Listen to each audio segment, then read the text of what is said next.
Thanks for being with us also this week. Where have I heard that before? If every election cycle gives you deja vu because every candidate seems to be saying the same things, you're not alone. The right candidate buzzwords in front of the right people equals donations and/or votes, and that's the name of the game here. For example, last week's candidate forum held by the good folks with the local chapter of the Republican National Hispanic Assembly. Candidates for county judge and state house race and others were all there.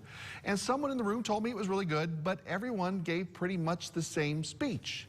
I said, well, of course, with minor differences, candidates of one party or the other generally believe the same things, but it's important to say and do specific things so voters know you're someone they should like. And that doesn't always stop after you're elected. Consider Lubbock County commissioners. With the dry conditions, commissioners approved a burn ban for part of the county. Fire officials interjected that burn bans don't really work, but sometimes it's important to say important things in case even a few of the people who would start fires are listening. KAMC's Ryan Chandler looks at the part of this that's actually flammable. For the next 30 days, be careful where you burn. Lubbock County voting to ban most outdoor burns Monday, citing the dry conditions and high winds. Most of the affected areas in Precinct 2, including Slayton, Buffalo Springs, Ransom Canyon, and Roosevelt. For Precinct 2, we have the Yellow House Canyon that runs right through the middle of it. And in that area, you do have some concerns right now with the dry grass. And a lot of those concerns are primarily due to the fact of the lack of road access that runs through the canyon. The ban targeting all uncontained burns or anything that could cause sparks or runaway flames, like dragging chains or burning household trash. County leaders urging extra caution in these conditions when controlled burns can get out of control fast. Make sure you have a clear space around you. Make sure you have a water hose available, a cell phone available to call 911 in the event something does go wrong. And realize that once you light that fire, is it really controlled?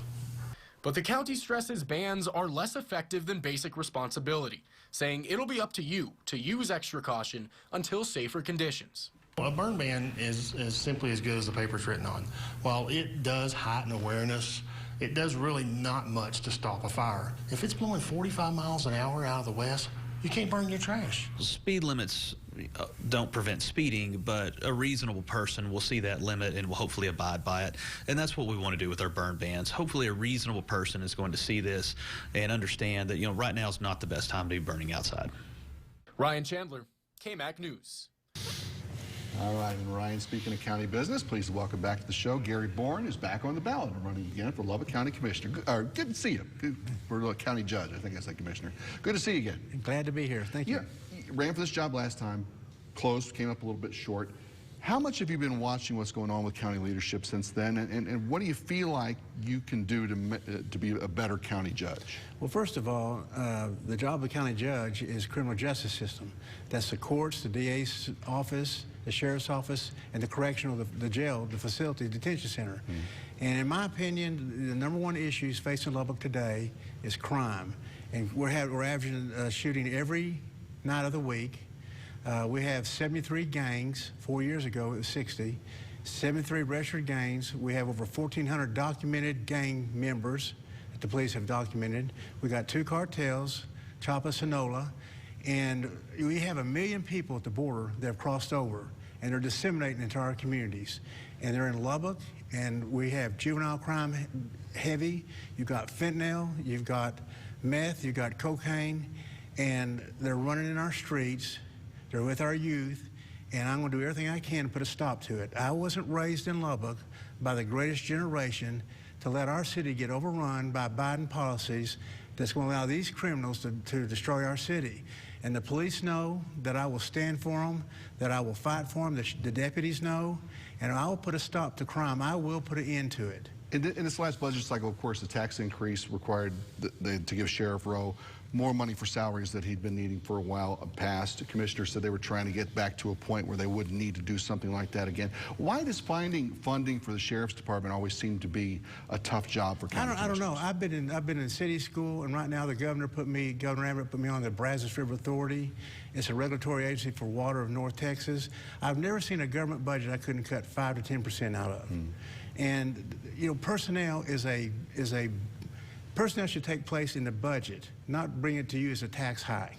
You go to the citizens, we need roads done, jails built, construction projects, brick and mortar, not payroll. Payroll means it's not being managed, and he needs help. and we're in a war, and he's not getting the help, and so it's easy to kick it to the taxpayer and say, well, you need to pay more.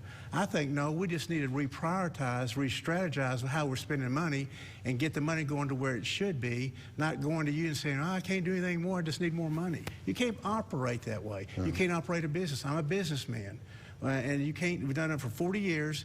Your personnel costs are inside your own budget, and you got to make it work. Yeah. It sounds like a perfect idea. I know a lot of folks there who think, okay, this should be a major priority. What kinds of things, though, in the county budget now would you look at and say, okay, that's got to be put aside or that's got to be trimmed to make sure that the sheriff and the safety issues have the money that they need? Well, first of all, remember, the county is part of the state of Texas Constitution criminal justice system. We got to take care of the sheriff, so we can arrest them. We got to help the DA to prosecute them. We got to have the courts to help them get through their backlog, so we can have the system to put them in jail. And then we've got to have the correctional officers in the jail ready to go to do that. And right now, there's no vision or leadership going on with the county commissioners to let this happen. I will make it happen. The Lubbock Police Association endorsed me. Out of both candidates, they looked and said, yes, Gary knows how to stop crime in the streets. We'll go in the neighborhoods, we'll hit the crack houses, we'll stop these gangs from marching in the streets with guns, which is going on right now, I've seen video. We will put an all-out war on them. We'll hold the costs down, because with inflation running high and appraisals and stuff, you can't pay any more money. You got costs at schools and everything else going on in your life. We don't need government coming back needing more money from you. And then I will get the roads fixed. Bryan, that's another thing. While they've been chasing all this other stuff, the current judge, our roads, we haven't even turned a shovel yet to get roads fixed, and that's a public safety issue also.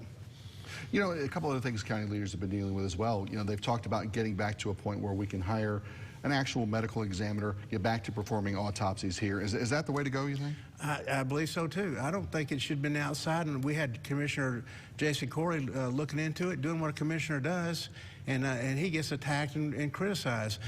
Their job is to find out what's going on and get things fixed. They just need a team member. In the word team, it's not I, it's all 4 or 5 of us to work with them to identify what the problems are and work on them, get them fixed for the county and city of Lubbock.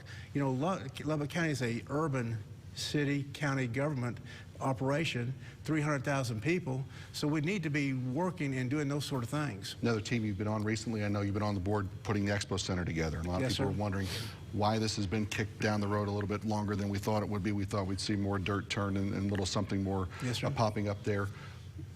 Where does that stand, A, and what's the future county commissioner's role in making sure that gets to fruition? Well, they set up an operating board to oversee the 501c3 board that passed it with over 60% of the voters. And I can tell you, under Randy Jordan and that group, they've done an excellent job of getting this thing ready to go and getting it ready to build. They've hired the best talent from the Buddy Holly facility that built that's doing the same thing at this particular facility. And I can tell you, it's a visitor's tax.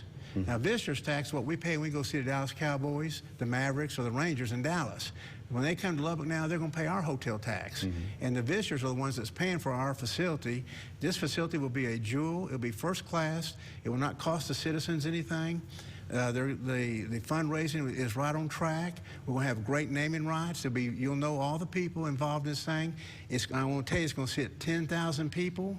And the operators, the same group that operates the Buddy Holly Hall, operates facilities nationwide, worldwide, have told us that with this type of facility you're building, you'll get 90% of the concerts and activities in the United States coming to Lubbock. Folks, that's a big deal. You don't have to go to Dallas. You won't have to go to Austin, San Antonio, anywhere, Phoenix, Vegas, to see acts, to become to your own home at affordable prices. So I think we got some great news that's going to be happening this year. This is a year of momentum, and our hot tax this year is greater than it was pre-COVID years. So the economy is kicking in. And I can tell you, I'm glad we have a private board doing it, because they can get things done working with the same group that built the Buddy Holly Center. And that's been a great jewel for us also. We got to run for now. Come back soon. I will. Look forward to it. Gary Bourne, running for Lubbock County Judge. Good to see you again. Thank you very much. And coming up, a governor candidate in Lubbock, and he's coming back. And Lubbock's District 4 councilman will not be a candidate for mayor this time around, but he does have some informed opinions on what this and the next council will be dealing with moving forward, and we'll spend 5 good minutes with Steve Massengale. Coming up next on Talking Points.